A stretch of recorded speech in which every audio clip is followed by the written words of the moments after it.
MP কুটিরে ঢাকা। কি মনে করতেছে?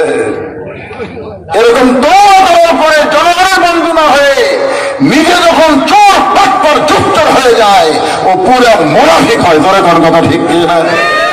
রাখাল বলতেন তওবা করার পরে তুমি আবার মুনাফিকি করলে।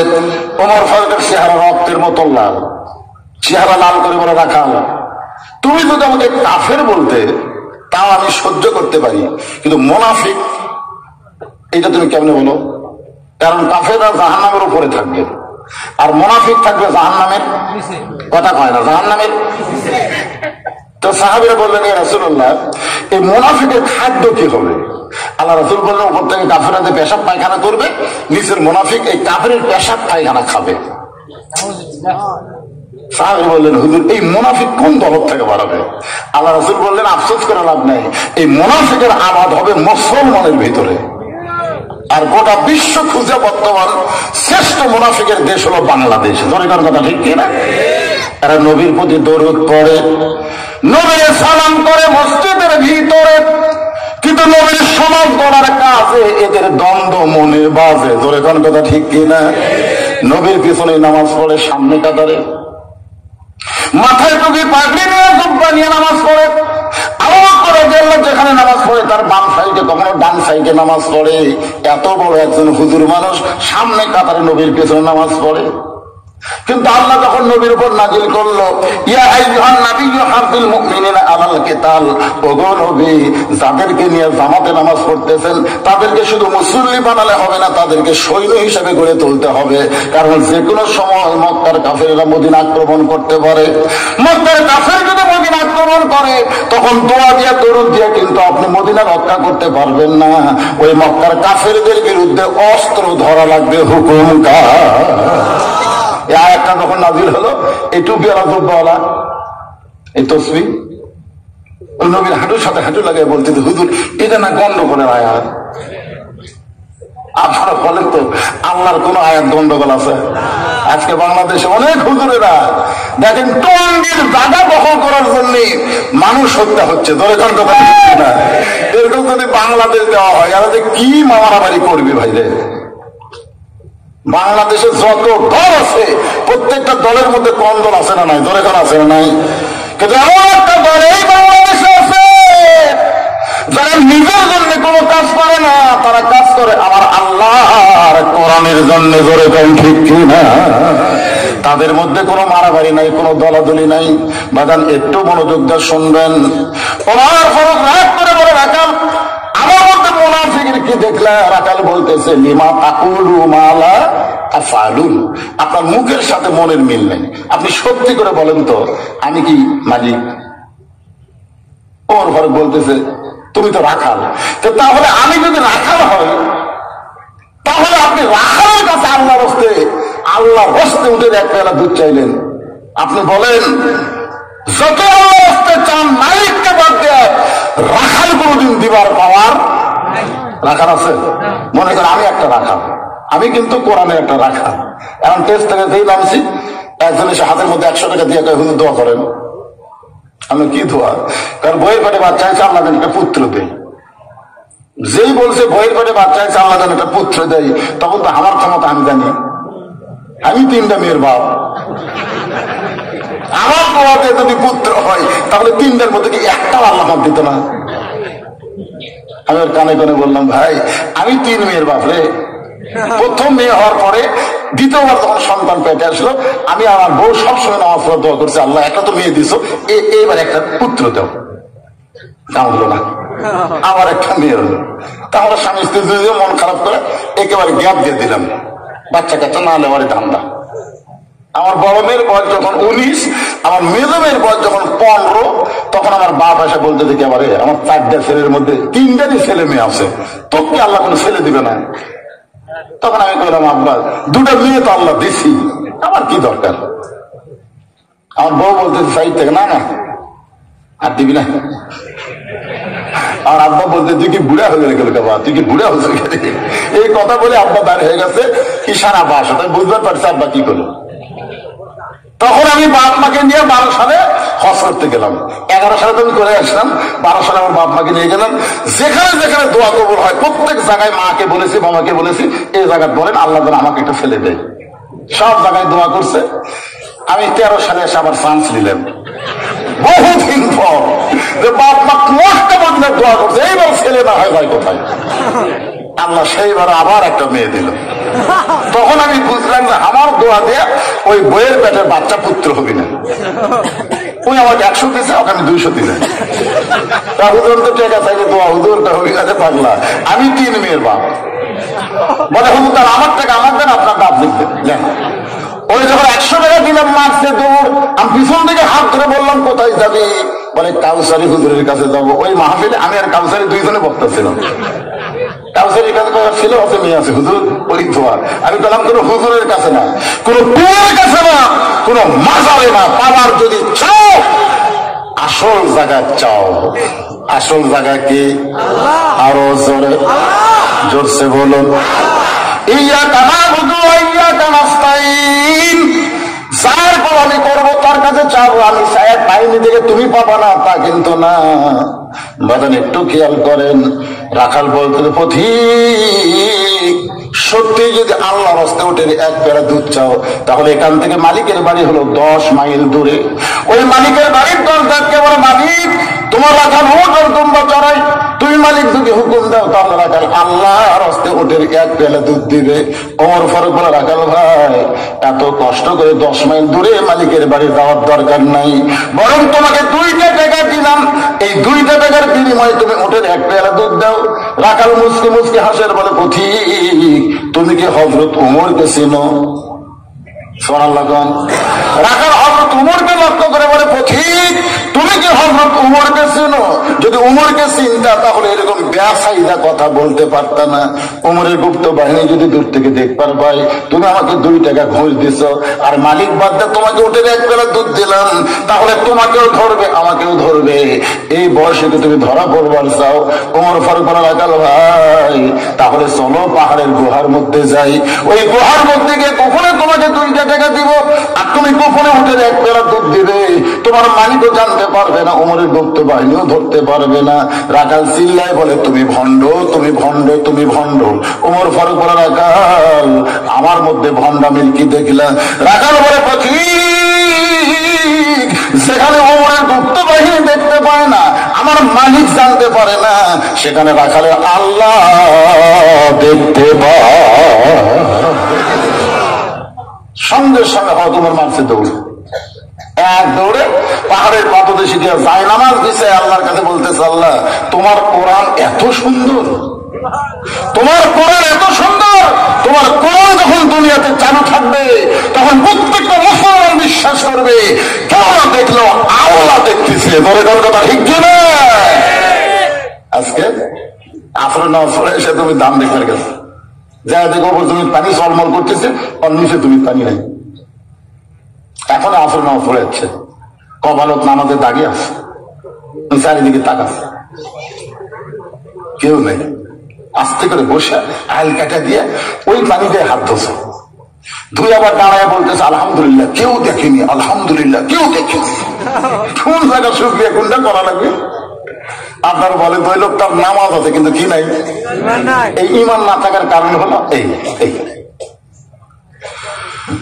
ওমর ফারুক পাগলের মতন কান্দার বলে, আল্লাহ তোমার কোরআন এত সুন্দর, আমি রাখালকে দেখি নাই আল্লাহ এতক্ষণ পর্যন্ত, রাখালের ভিতরে তোমার গোটা কোরআন আমি দেখতে পাই। রাখাল পিছনে এসে বলতে, পথি যতই কান্দ উটের দুধ আমি দিবার পারলাম না, তুমি যতই কান্দ উটের দুধ আমি তোমাকে দিবার পারলাম না। ওমর ফারুক বলে, রাখাল ভাই উটের দুধের কোনো দরকার আমার নাই, বরং তোমার কাছে আমি জানতে চাই, তুমি না দেখা আল্লাহকে কলিজার মধ্যে জায়গা দিয়ে তুমি যে আল্লাহর কোরআন অনুযায়ী চলতেছো, এর বিনিময়ে তোমার চাহিদা কি? হুজুর আপনি যে 50 বছর কোরআনের হক তাফসীর করলেন, এরপরে 13 বছর আপনাকে জেলখানায় বন্দি করে রাখলো, হাসপাতালে গিয়ে আপনাকে হত্যা করলো, আপনি এত কিছু করলেন, আপনার চাহিদা কি হুজুর? এটা চাহিদা নাই? আমির হামজা 3 বছর জেলখানায় বন্দি থাকলো, চ্যাংড়া বউ থুয়ে একটা বাচ্চার জন্ম দিয়ে আসা দেখি বাচ্চা ছিল না, বাচ্চার বাবক ছিল না, কারণ 3-4 মাসের বাচ্চা ছিল জেলত গেছে, আশা দেখে যে 4 বছর হয়ে গেছে, আছে না? আপনার বলেন তো আমি হামজা, তুমি কোরআনের হক কথা না বললে তোমাকে জেলে দেওয়া রাখতো না। এই কোরআনের হক কথা বলার কারণে আজকে তুমি জেলে গেলে তোমার চাহিদা কি? মিজানুর রহমান, যে বাংলার মানুষ তোমার জন্য পাগল, সেই বাংলা থেকে তুমি মালয়েশিয়ার থাকলে কেন? আজকে আবার কি জন্য আসলে? তোমার চাহিদা কি? প্রত্যেকটা মানুষের একটা চাহিদা আছে, আছে না নাই? ধরে কেন আছে না নাই? হযরত ওমর বলে রাখাল না দেখে আল্লাহকে কলিজার মধ্যে জায়গা দিয়ে আল্লাহর কোরআন অনুযায়ী চলতেছো, তোমার চাহিদা কি? কারণ তোমার চাকরিও ভালো না, তুমি যে কাজটা করতেছো কষ্টের কাম, তোমার খাওয়া দাওয়া ঠিক মতো হয় না, এরপরেও তুমি আল্লাহর কোরআন অনুযায়ী চলতেছো, এর বিনিময়ে তোমার চাহিদা কি? রাখাল ছোট বাচ্চার মতন কান্দে। এতক্ষণ রাখাল খালি হেসে হেসে কথা বলেছে, এবার রাখাল কান্দের বলে পথিক, আমার চাহিদার কথা শুনতে চাইলে তাহলে শোনো, আমার চাহিদা হলো রব্বানা। পড়েন সবাই, রব্বানা আতিনা ফিদ দুনিয়া হাসানাতাও ওয়া ফিল আখিরাতি হাসানা ওয়া কিনা আযাবান্নার। আল্লাহু আকবার। ওমর ফারুক বলে রাখাল, আমি তোমার চাহিদার কথা শুনতে চাইলাম আর তুমি আমাকে কোরআনের আয়াত শোনালে। রাখাল বলে, তুমি আসলেই মূর্খ। ওমর ফারুককে বলতেছে, তুমি আসলেই কি? যে কয় মূর্খ, নবী বলেছে আমার পরে কেউ নবী হলে ওমর হতো। আর রাখাল বলছে আসলে মূর্খ। আরে আয়াতের মধ্যে আমি 2টা চাহিদার কথা বলছি, একটা হলো দুনিয়ার সৌন্দর্য আর একটা হলো আখিরাতের সৌন্দর্য। দুনিয়া হাসানা ওয়া ফিল আখিরাতি হাসানা। দুনিয়ার সৌন্দর্য হলো মুহাম্মদ হযরত ওমরকে আমি এক নজর দেখতে চাই, যে ওমর আল্লাহর কোরআনের আইন চালু করার কারণে আমার মতন রাখাল না দেখে আল্লাহকে কলিজার মধ্যে জায়গা দিবার পারছি। সেই হযরত ওমরকে যদি একটাবার দেখতে পাইতাম, দুনিয়ার চাহিদা আমার মিটে যাইত। আমার 2 নম্বর চাহিদা হলো, আমি রাখাল যখন মরে যাব, মরার পরে অধম রাখালকে আল্লাহ যেন জান্নাত দেয়। 1 নম্বর চাহিদা কি? ওমর দেখা মানে ভালো নেতা দেখা। পাগলা, আপনাদের চাহিদা কি? আগামীতে আপনারা কেমন নেতা দেখতে চাচ্ছেন? যেই নেতা নামাজ পড়ে শুধু পড়াবার পারে না, আর কত নেতা আছে নামাজ পড়ে আবার পড়াবার পারে, দরকার হলে জুম্মার দিনে খুতবাও দেয়। জোরে কোন কথা পান না? এখন আপনারা খুবই হুজুর অ্যাঙ্গেলে কি মারতেছে? এটা অ্যাঙ্গেল বাইরে বাবা, ডাইরে কি মারতেছে? হযরত ওমর চোখের পানি নিয়ে দৌড়ে গিয়ে রাখালের হাতটা ধরে 3টা চুমা খাইলেন। এক দৌড়ে গিয়ে এভাবে হাতটা ধরে 3বার চুমা খাইলেন। রাখাল তাই পাগল নাকি? আমার ঘামা হাতে 3টা চুমা দিলে। ওমর ফারুক বলে, রাখাল তোমার 2 নম্বর চাহিদা আল্লাহ পুরা করছে, মরার সঙ্গে সঙ্গে আল্লাহ তোমাকে জান্নাত দিয়ে দিবে। আপনার তো সুবহানাল্লাহ বলেন, কিন্তু রাখাল সুবহানাল্লাহ বলে না। ওমর ফারুক বলে, রাখাল মরার সঙ্গে সঙ্গে আল্লাহ তোমাকে 8টা জান্নাত দিয়ে দিবে। রাখাল সুবহানাল্লাহ কয় না। ওমর ফারুক বলে, রাখাল মরার সঙ্গে সঙ্গে আল্লাহ তোমাকে জান্নাত দিবে। রাখাল মুচকি মুচকি হাসার বলে, পথিক এতক্ষণ মনে করছিলাম তুমি বোকা, কিন্তু এখন দেখছি তুমি খুব চালাক। ওমর ফারুক বলে, আমি কি চালাকি করলাম? বলে, মরার পরে জান্নাত দিবে, এই বাকি কথা তুমি সহজেই বলতে পারো, কিন্তু হযরত ওমরকে এক নজর দেখতে পাবো, এই নগদ কথা বলতে তোমার কোন জায়গার বাজে? মরে গেলে জান্নাত, এটা সবাই কয়। টাকা দিল 10 বেশ তো ফসা ফস, টাকা দিল 20 বেশ তো দিয়ে দিস। কতগুলো বক্তা আছে মিলানি বক্তা, মিলে মিলে দেন না। এই সকালবেলা আদায় করে দেখবেন প্রত্যেকটা কথাটা মিলে মিলে কয়। তাহলে মরার পরে জান্নাত পাবো, এই বাকি কথা তুমি বলতেছো, কিন্তু হযরত ওমরকে এক নজর দেখতে পাবো, এই নগদ কথা বলতে তোমার কোন জায়গায় বাজে? ওমরের চোখটা দর দর করে পানি পড়তেছে। যে রাখাল আমাকে তওবা পড়াইছে, যে রাখাল আমাকে মুনাফিক কইছে, যে রাখাল আমাকে ভণ্ড কইছে, এখন যদি বলি আমি ওমর, বলাও সারা, রাখাল হাত ফেল করে মরাও সারা। ওমর ফারুক চিন্তায় পড়ে গেলেন কি করবে। এমন সময় আল্লাহর কোরআন বলতেছে, উদউ ইলা সাবিলি রাব্বিকা বিল হিকমাহ ওয়া পর তুমি ডাইরেক্ট যদি বলবার না পারো তাহলে হিকমত অবলম্বন করে বলো, উমর ফারুক বলে রাখাল ভাই সত্যি যদি উমরকে দেখতে চাও তাহলে ফজরের নামাজ তোমাকে সামনে কাতার আদায় করা লাগবে। ফজরের নামাজ যদি সামনে কাতার আদায় করতে পারো, মেহরাবের মধ্যে যেই মানুষটাকে দেখবা ইমামতি করতেছে ওই মানুষটি হলেন হযরত আল্লাহর কোরআন দিয়ে যখন বাংলাদেশ চলবে, প্রত্যেকটা এমপিকে নামাজ পড়লে হবে না, পড়ানো লাগবে। আমার মসজিদে 3 মুসল্লি হুজুর আসেনি, আমি কেবল ঢুকবার যা দেখি ওরা খালি বারবার ঘড়ি দেখতেছে, বারবার, আর দরজার দিকে টাকা আছে, হুজুর ঢোকে না কেন? ওরা নামাজ পড়ে ঠিকই, পড়াবার পারে না, হুজুর বারবার কিন্তু ঘড়ি দেখতেছে। তো আমি ঢুকলাম না, তখন ঢুকলি তখন সামনে দিবি। আমি একটু ব্যাগ গেট দিয়ে জানলার ফাঁকতে তাকাই দেখি এই 3 জনের মধ্যে একটা আওয়ামী লীগ, একটা বিএনপি আর একটা জামাত আমার এলাকারই। এখন বলতেছে একটা হুজুর এলো না রে, এখন আমরা কি একলা একলা পড়বো নাকি? আওয়ামী লীগ বলতেছে জামাত করি, তো জামাত বলতেছে তাহলে সামনে দাও। তখন বলতেছে ভাই পড়ি রে, পড়াবার পারি না। তখন জামাত ইসলাম বিএনপি বলতেন ভাই তোর খবর কি? খুব পারলে আকামত পারবো, কিন্তু আমি সামনে যাবো না। তখন বলে আওয়ামী লীগ পারে না পড়াবার, তুই আকামত দিব, তার সামনে গিয়ে যাবি, আওয়ামী লীগ খেলা দেখা, তুই যা, তুই যা। আমি কিন্তু জামাত রে, আমি জামাত, যুদ্ধ অপরাধী রাজাকার, নিয়োগ করার সময় একটা 2000 রাজাকার কবি না কি কবি? তখন ওই পাগলা তুই বেড়ার কথা ভিতরে লিখলেন, আমি আওয়ামী লীগ, তুই জামাত, ওই বিএনপি, ওটা বেড়াচ্ছি ভিতরে, আমরা 3 ভাই একসঙ্গে জামাত করতে চাই। এটা কোন জামাত? নামাজের জামাত বললে কেউ বেজার হবে না, তাকবীর জামাত বললে কেউ বেজার হবে না, কিন্তু জামাতে ইসলাম বললে অনেকের কলিজাত আগুন ধরবে। ইসলামের জামাত যারা পছন্দ করে না, ওদের একটা ইবাদত আল্লাহ কবুল করবে না। ওয়া তাসিমু বিহাবলিল্লাহি জামিআ ওয়ালা তাফাররাকু।